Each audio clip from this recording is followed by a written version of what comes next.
इससे ये फायदा है कि भैया जरा सी देर को मिले हैं, फिर अनंत काल तक बिछड़े से मिलना ही नहीं है, काहे कोई छोटे से समय के लिए कुछ गड़बड़ करें, ऐसा विचार भाग नहीं आएगा।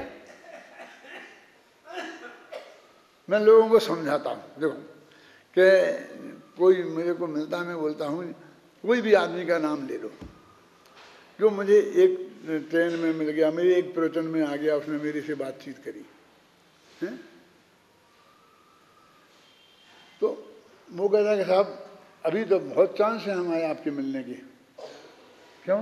आप भी 20-25 वर्ष के हो, 60-70-80 वर्ष तक जियोगे, हम भी हैं, तो कहीं भी टकरा जाएंगे।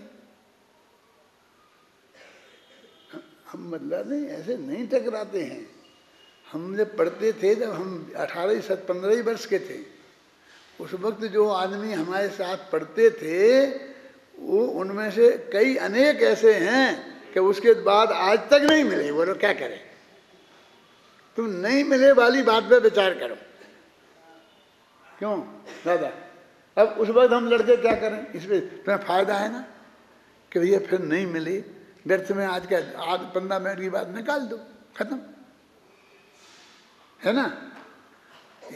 इससे भी बीत रागता तो निकल सकती है ना कि क्या पता मिले कि नहीं मिले, ऐसा विकल्प हो सकता है ना। अरे क्या पता, मैं कहता हूं पता है कि नहीं मिलेंगे, बोलो क्या करना। ये परम सत्य, कि मिल गए तो क्या करना चाहते बोल।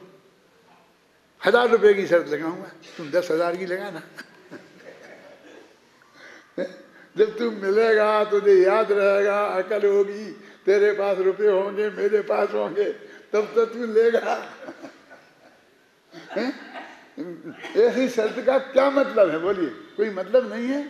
तो बीतरागता का उत्पन्न हो ऐसी बात करना, मिलने वाले नहीं है। देखो कहाँ पढ़ रहे अपन, गायक द्वारा असमान जाति और समान जाति। अरे असमान समान जाति बता दिया ना, ये असमान जाति है शरीर हमारा, और अब स्त्री पुत्र ये समान जाति है। स्त्री का आत्मा और हमारा आत्मा, दोनों आत्मा है ना, इसलिए दोनों समान जाति के हो गए। अब उनका शरीर अपना शरीर दोनों को छोड़ दो, तो दोनों प्रकार के जो संबंध हैं, समान जाति और असमान जाति, द्रव्यों को छोड़कर मेरे आत्मा में बरतने वाले आत्मा, देखो मेरे आत्मा में बरतने वाले आत्मा क्या मतलब, माने वो जो मैं आत्मा माने मैं, और मैं में बरतने वाला मैं, बात वही है ना, के द्वारा मैं अपने आत्मा को तीनों काल में ध्रुवत्व को धारण करने वाला द्रव्य जानता हूं। मैं अपने आत्मा को, माने मैं अनादि अनंत पदार्थ हूं, लेकिन लिखा ना तीनों काल में रहने वाला ध्रुवत्व मानता हूं। अब बोलो तीनों काल में, ऐसा आत्मा को तुम अपने ध्रुव मान ले, पर्याय शामिल भाई क्या नहीं इसमें? तीनों काल को तो पर्याय बिना काल माने तो पर्याय ही होता है। अब वो नहीं है यहाँ पर, संजीव नहीं पढ़ा रहा था बेचारा, काल माने पर्याय होता है। मैं द्रव्य कहाँ पढ़ लिया, तो द्रव्य जानता हूं। इस प्रकार पृथक रूप से वर्तमान सलक्षणों के द्वारा आकाश, धर्म, अधर्म, काल, पुद्गल व अन्य आत्माओं को भी अब इतने पर हैं, पर की गिनती समझ में आ रही ना, तीनों काल के ध्रुवत्व के धारक द्रव्य के रूप में निश्चित करता हूं। माने इन आत्माओं से भिन्न और मैं त्रिकाली ऐसा ध्रुव भगवान आत्मा हूं इत्यादि। मैं आकाश नहीं हूं, धर्म नहीं हूं, अधर्म नहीं हूं, काल नहीं हूं, पुद्गल नहीं हूं, आत्मांतर माने अन्य आत्मा भी मैं नहीं हूं, क्योंकि मकान के एक कमरे में जलाए गए अनेक दीपकों के प्रकाश की भांति यह द्रव्य इकट्ठे होकर रहते हुए भी मेरा चैतन्य निस्वरूप से अच्युत ही रहता हुआ मुझे पृथक बतलाता है। इस प्रकार सुपर विवेक के धारक इस आत्मा को विकार करने वाला मोहांकुर उत्पन्न ही नहीं होता। क्या कह रहे देखो इसमें,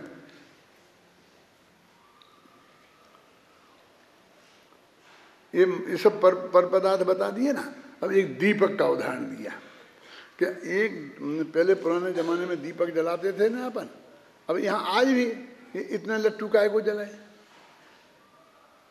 एक जलाते तो नहीं साहब अंधेरा रहेगा। तो दूसरे से क्या हुई, इसी से उजला था उससे भी उजला हुआ, तो क्या हुआ फायदा। तो कहते हैं कि ये एक हॉल में जरूर है, एक घड़े में भी एक लट्टू लगाओ तो घड़े में उस लट्टू का प्रकाश फैल जाएगा। तो दो लट्टू लगा दो तो दोनों मिल जाएंगे ना। फिर कहते ना तो भी लट्टू मिलेंगे और ना प्रकाश मिलेगा, प्रकाश भी अलग ही रहेगा। एक लट्टू को निकालेंगे तो उसके साथ उसका प्रकाश निकल आएगा। यानी ऐसा ही नहीं, वो ये क्यों बता रहे मिलकर, एक लट्टू बुझाएंगे तो उतना अंधेरा हो जाएगा। ये तो बहुत अच्छी तरह सबको मालूम है। तो ऐसे ही जितने जीव हैं हम, अब एक कहीं एक शरीर में भी होंगे ना अनंत नगोदिया जीव, तो एक जीव निकलेगा तो अपने वो ज्ञानानंद स्वभाव के जो अनंत गुण हैं, असंख्य प्रदेश हैं, वो साथ लेके जाएगा। वो उसमें मिक्सचर नहीं हो जाएंगे, वे छांटेंगे कैसे। छांटने की समस्या तो तब आए जब मिले। ये तो अनादिकाल एक क्षेत्र में रह करके भी मिले ही नहीं, एक काल में रह करके भी मिले ही नहीं, ये एक दूसरे में नहीं मिलता है। इसका अमिल मिलाप, अमिल नहीं मिलने का स्वभाव है। एक द्रव्य दूसरे द्रव्य का नहीं होने का स्वभाव है। और हमें एक दूसरे का करना है, तुम हमारे हो जाओ हम तुम्हारे हो जाएं। और वस्तु के स्वभाव में क्या है कि नहीं मिलने का। ये हमने तो ये आज तक नहीं सुना था नहीं मिलने का स्वभाव, वो भी होता है ना। ये बता रहे ना कि इनसे मेरा चैतन्य निश्चित रूप से अच्युत ही रहता है, मुझे पृथक बतलाता है। अनेक अनेक दीपकों के प्रकाश की भांति यह द्रव्य इकट्ठे होकर रहते हुए भी, अब वो निगोदिया की एक सूक्ष्म परिदशा में अनंत जीव एक साथ रह रहे, समझ गए ना। मेरा चैतन्य निश्चित रूप से अच्युत ही रहता हुआ मुझे पृथक बतलाता है। इस प्रकार स्वपर विवेक के धारक इस आत्मा को विकार करने वाला मोहांकर उत्पन्न ही नहीं होता। तो उसमें अपनापन की बात, यदि ये बात पक्की समझ में आ जाए तो अपनापन होगा ही नहीं, उसका नाम मिथ्या। मोहांकर उत्पन्न नहीं होगा मैंने मिथ्या तो नहीं होगा। अब फिर हम में 25 शंकाएं करेंगे, वो अनुभव के बिना हो जाएगा, ये के बिना हो जाएगा। अरे भाई जो होता है वो सब होगा।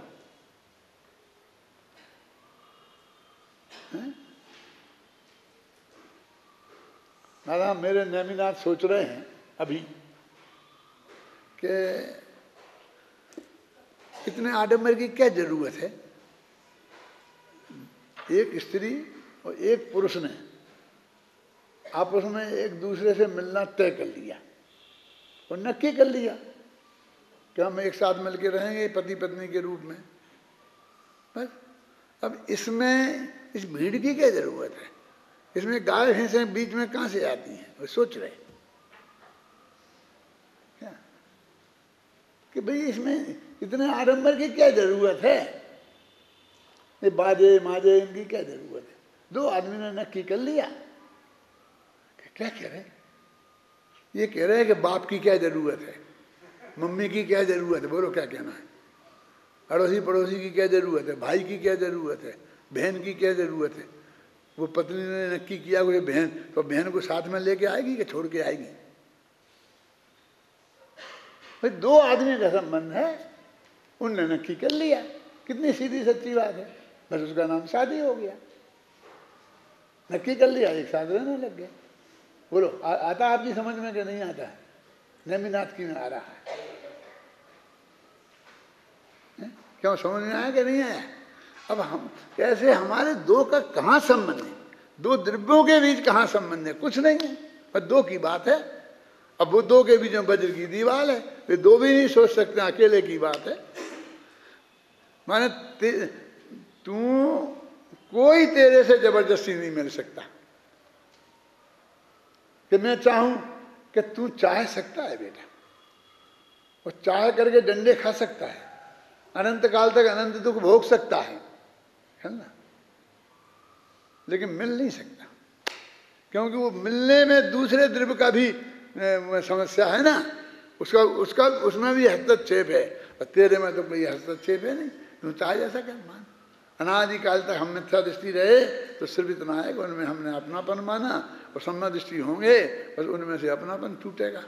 तो वो जो करण लब्धि के परिणामों के बाद में वो जो सम्मा दर्शन होगा, तो तुम्हारा ऐसे ही सम्मा दर्शन होगा। तो बताओ कैसा होगा, तुम बताओ कैसा होगा, तुम क्या समझते हो? हैं? उसे सींग निकल आएंगे, बस इतना समझ में आ जाएगा उसका, 1 सेकंड में हो सकता है। अभी आप लोगों को, किसी को भी हो सकता है। अरे इतना सरल बताओ तो लोगों को जचता नहीं है।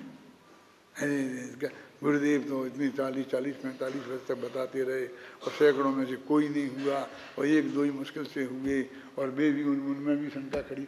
अरे क्या लेना देना है अनंत जीवों से, तेरा क्या संबंध है शांतिलाल जी? तू बिल्कुल सेपरेट है, सेपरेट यूनिट है। अनंत नहीं हुए तो तू नहीं होगा, और अनंत में से कोई हुआ तो तू होगा, ऐसा नहीं है। कोई नहीं हुआ तो मैं नहीं होऊंगा, तो सब होते तो मैं होता, ऐसा है ही नहीं। तिनके गुणों के गान में बेबर्धमान महान जिन विचरे हमारे ध्यान। 90वीं गाथा चल रही थी, टीका अपन ने पढ़ ली थी, उसके बाद में जो अपनी टिप्पणी वगैरह रह गई हैं उन्हें 5-10 मिनट में पढ़ लेते हैं, फिर अगली गाथा चलेगी। उक्त गाथा और उसकी टीका में मात्र इतना ही कहा गया है कि जिस प्रकार एक कमरे में अनेक दीपक जलते हों तो ऐसा लगता है कि सबका प्रकाश परस्पर मिल गया है, एक में एक हो गया है।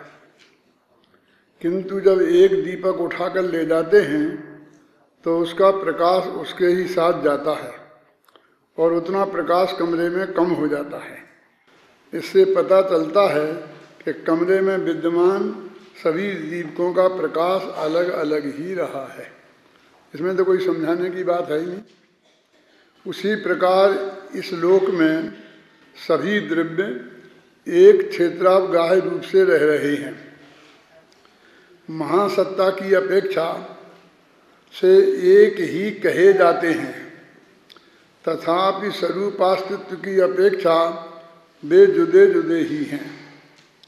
इस लोक में विद्यमान सभी चेतन अचेतन पदार्थों से मेरी सत्ता भिन्न ही है, ऐसा निर्णय होते ही पर से एकत्व का मोह विलीन हो जाता है और राग द्वेष भी छूटने लगते हैं।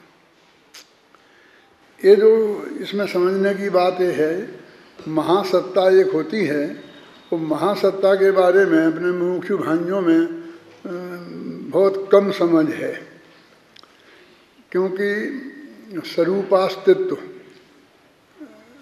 वो की इतनी चर्चा हुई और एक द्रव्य दूसरे द्रव्य में अत्यंत भाव की दीवार हमने इतनी लंबी चौड़ी खड़ी की कि अब किसी दूसरे से जुड़ने की कोई भी अपेक्षा हमारे चित्त को स्वीकार नहीं होती है। जबकि महाशास्त्र तत्वा सूत्र में जो संग्रह न्याय है वो इसी के आधार पर खड़ा हुआ है। इस महासत्ता के आधार पर सद्द्रव्य लक्षणम, जो हमने द्रव्य का लक्षण सद बनाया है, क्योंकि जितने पदार्थ हैं वे सभी द्रव्य हैं और उनमें उत्पाद द्रव्य वाला लक्षण पाया जाता है, गुण पर द्रव्यम वाला लक्षण पाया जाता है। तो उस दृष्टि से एक ऐसा रिश्ता है कि हम और तुम एक हो सकते हैं, हम और पुद्गल भी एक हो सकता है, हम और आकाश भी एक हो सकते हैं, क्योंकि सब द्रव्य है ना। जैसे अपन कहते हैं कि तुम भी जैन हम भी जैन, तो हम सब एक ही हैं। अब अंदर में भेद जो डालते 13पंथी 20पंथी का नहीं डालते हैं। तो एक अपेक्षा वो भी है और उसे जानना भी जैन दर्शन को जानने के लिए बहुत जरूरी है। और मुमुक्षुओं को प्राप्त हो उसकी चर्चा ऐसा ये प्रवचन सार ग्रंथ ही है। ये अभिज्ञान के तत्व प्रज्ञापन आएगा उसमें इस बात की चर्चा आएगी। तो कहते हैं महासत्ता की दृष्टि से हम सब एक हैं। लोक में अपने ऐसा कहते हैं ना कि भाई सब कर्मचारी एक कैसे हो गए। उसमें IAS ऑफिसर भी एक कर्मचारी है और एक चपरासी भी कर्मचारी है।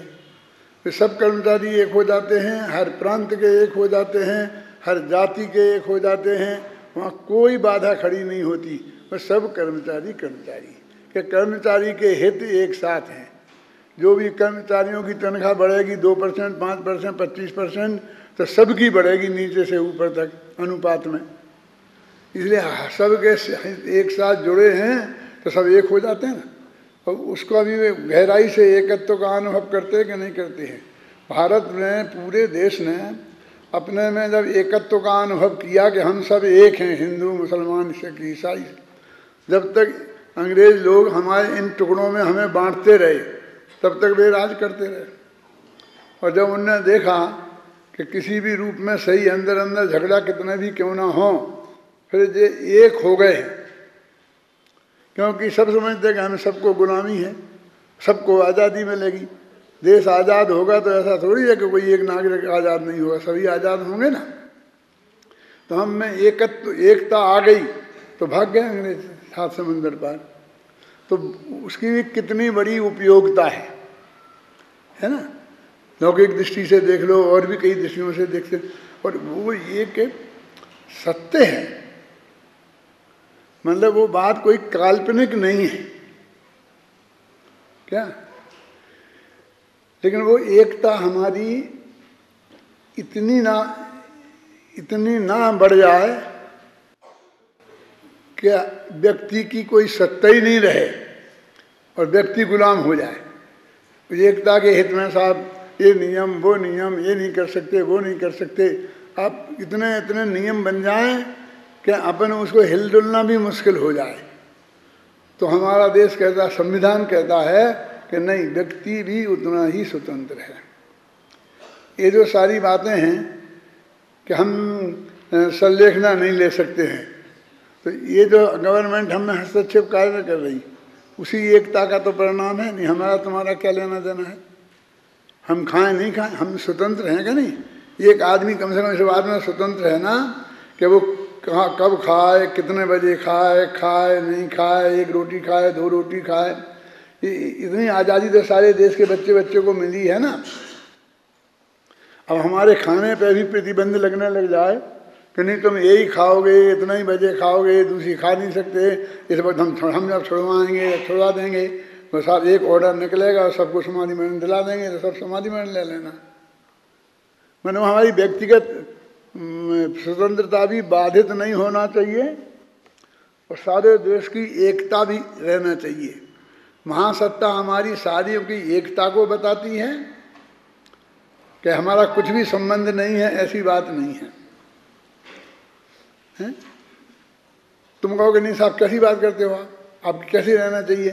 अब हम जहाँ चाहें वहाँ थूक भी नहीं सकते, हम जहाँ चाहें वहाँ पेशाब भी नहीं कर सकते। कम से कम अंग्रेजों के ज़माने में इतनी तो आज़ादी थी कि जहाँ पेशाब लगती थी गाड़ी खड़ी करी और बैठ गए। अब अच्छा भारत आज़ाद हुआ हैं, तो बाथरूम खोजते फिरो और 10 मील तक यदि बाथरूम नहीं मिले तो पेशाब किए बैठे रहो। हम निरंतर अनुभव करते हैं ना, गाड़ी कार मार से जाते हैं, बस से जाते हैं, और रेल में तो उसी में ही होती है तो आप पेशाब वगैरह कर लेते हो, लेकिन बस तो जहाँ खड़ी होगी वहीं कर सकते हो ना। तो बीच में भी बुजुर्ग लोगों को तो लगती ही है, तुम लोगों को भी लगती तो होगी, उसका अनुभव तो होगा ना कभी कभी कि थोड़ी देर रोकना पड़ती होगी तो दिक्कत होती होगी, हैं। मतलब उसको अनुभव के लिए सिखाने की ज़रूरत तो नहीं है। तो हम यानी आप समझ लो कौन सी आज़ादी हमें मिलनी चाहिए और कौन सी आज़ादी हम कहते नहीं कर सकते हैं आप यहाँ। क्यों कि हम भी प्रभावित होते हैं। मतलब तुम स्वतंत्र नहीं है, तुमने 1 रोटी खाई कि नहीं खाई उससे तुम ही प्रभावित होगी, समझे ना। और तुमने कहाँ पेशाब की उसकी बदबू से हम भी प्रभावित होंगे। हम उस पर प्रतिबंध लगाएंगे और खाने पर नहीं लगना चाहिए। आप समझे। लंदन में तो ऐसा है कि स्कूल में बच्चे पढ़ने जाते हैं ना, तो स्कूल वाले खुद एक टाइम का खाना वहाँ देते हैं, और वो खाना शांति जी सबको अनिवार्य है। कोई ये लड़का कहे कि मैं नहीं खाऊंगा और अपने घर से खाना लाऊंगा तो नहीं चलेगा। क्यों नहीं चलेगा? इसका क्यों प्रतिबंध है? क्योंकि बच्चों को घर वाले समझते नहीं हैं, तो प्रॉपर डाइट उन्हें नहीं मिलती है। कोई कुछ गरीब हैं, गरीबी के कारण अमीर हैं लेकिन समझते नहीं हैं, तो वो कौन सा आजकल कौन सा खाना बोलते, बाजार का खाना क्या बोलते उसको, हैं जंक फूड जो भी समझ लो, वो खाने के चक्कर में उनको नहीं मिलता है, गरीब को गरीब की वजह से नहीं मिलता है। तो उसको वो बैलेंस डाइट का इतना खाना, जो चीज़ कि विटामिन डी की कमी है, कि विटामिन इसकी कमी है, तो वो विटामिन वाला खाना वहाँ दिया जाता। यहाँ जैसा नहीं है, घास जैसा चाय जैसा परोस दिया, जैसा बना दिया, मास्टरों को सौंप दिया कि तुम बना के दे दो, हैं उसे खिचड़ा बना के दिखला दिया। और तो ना माने प्रॉपर डाइट वहाँ उसको एक समय हम दे दें, तो वो क्या कहते हैं कि यदि इसको प्रॉपर डाइट मिलेगी तो ये पढ़ सकेगा। कितना सोचते हैं, समझ में आया ना? हमने तो सोचा ही नहीं पहले, हमारे विद्यालय में चलते 40 समय पहले अपने सब विद्यार्थियों को प्रॉपर डाइट मिलेगी, उनका स्वास्थ्य अच्छा रहेगा तो ही पढ़ सकते हैं ना। ये बहुत ज़बरदस्त चिंतन है। अब इस चिंतन से क्या प्रभाव पड़ा मैं बता रहा हूँ आपको। तुम जानते हो ना, ये बम्बई में वो ये घाटकोपर का भाई है जो नाटक कंपनी में काम करता था, जो क्या नाम है, हसू भाई, वो उसकी कंपनी थी ना, रमेश, हाँ रमेश की कंपनी थी। उसमें एक लंबा चौड़ा मोटा हाँ गोसलिया नहीं, एक वो था, उसका भाई वहाँ रहता है लंदन में, और वो बहुत क्रियाकांडी है। अब सोनगढ़ में कोई क्रियाकांडी हो सकता है? आप सोचो, इतना क्रियाकांडी है, ये नहीं खाना, ये नहीं खाना, ये नहीं खाना। तो वो अपने बच्चे को कॉलेज का वो खाना खिलाता ही नहीं, खिलाता नहीं तो साथ में रखता, कॉलेज वाले ने निकाल दिया कि वो तुम्हारा खाना खाना पड़ेगा तो ही हम अपने स्कूल में भर्ती करेंगे, और वो कहेगा मैं नहीं खिलाऊंगा। क्यों कि इसमें तुम नॉन वेज होता है, ये होता है, वो होता है, जो सब तकलीफें हैं ना, और होता ही है वो, मतलब जो भी विटामिन भी डालते हैं तो वे क्यों ध्यान रखते हैं कि ये हरे निशान वाले हैं कि लाल वाले हैं, तो वो खाने नहीं दे रहे।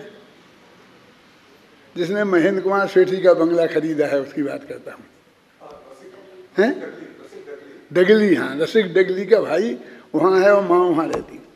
इतने क्रियाकांडी, इतने मतलब बिल्कुल अलग टाइप के चिड़ियाघर के लोग जैसे, ऐसा लोग। हमने भी बहुत समझाया, सब किया, नहीं सुन लिया मैं, और स्कूल से निकाल दिया तो पढ़े कैसे? उसकी पढ़ाई बंद हो गई। अब तब हमारी समझ में आई कि ये यहाँ कितनी बड़ी समस्या है। अब आपको हम बता रहे हैं कि आप जाके अमेरिका में बस जाना, लंदन में बस जाना, तो आपके बच्चे को पढ़ना है तो स्कूल का वो मांसाहारी भोजन जो वे खिलाएंगे वो खाना पड़ेगा। यहीं से आपकी ट्रेनिंग हो जाएगी शुरू कि हम माँ बाप में संस्कार होंगे तो वे बचा लेंगे। कैसे बचा लेंगे?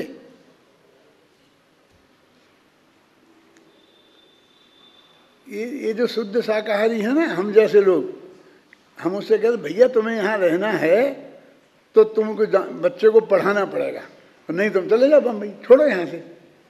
छोड़ना भी नहीं है, अब बच्चे को भी पढ़ाना है, तो हम भी समझाएंगे कि स्कूल के नियम को पालना पड़ेगा भैया, ऐसे नहीं चलेगा। मेरे कहने का मतलब, आपके बढ़िया से बढ़िया हितैषी आपको ये सलाह नहीं दे सकते कि तू तो मत खाना, मर जाना चाहे बिना ही पढ़े रह जाना। तो उस देश में वो कहें हम बिना पढ़ा नहीं रहने देंगे एक भी बच्चे को। अपना देश में भी ऐसी बातें होती है ना, हमें गवर्नमेंट तो व्यवस्था कर नहीं पाती है, क्योंकि इतनी जनसंख्या है, उससे स्कूल ही नहीं खोल पाती है, इसलिए वो कड़ाई से प्रतिबंध नहीं लगाती है। यदि जिस दिन उसके हाथ में ये व्यवस्था हो जाएगी कि ये कर सकता है, सब प्रतिबंध लगेंगे। और जिस दिन हाथ में इतना पैसा हो जाएगा गवर्नमेंट के, तुम्हें भी जबरदस्ती खिलाएंगे, विटामिन के नाम पे विटामिन पिलाएगी। अभी भी पिलाती है ना कभी कभी दवाई बच्चों को। तुम्हारे घर में आके छोटे बच्चों को दवाई पिलाते हैं कि नहीं पिलाते हैं? हाँ, और फलाना विटामिन कोई कितने इंजेक्शन लगते हैं, उनका तो कोई हिसाब ही किताब नहीं है। पहले तो एक टीके लगते थे चेचक के, समझिए ना, कोई घर वाले गांव वाले छिप जाते थे, लगाने नहीं देते थे। और जो लगा के जाता था तो ये महिलाएं, हमारी माँ ने भी गोबर लगा के साफ कर दिया फटाफट उस टीके को। अबे समझते कि आप बच गए इस टीके से, क्योंकि उसको लगाने से बुखार आता था अभी भी निशान है हमें इस टीके के, दादा को भी होंगे, हमें भी, सबको लगते थे। तो बहुत जबरदस्ती मतलब समझते थे इतनी बड़ी गुलामी है जो अंग्रेज लोग हमको जबरदस्ती उसका एक कर रहे हैं।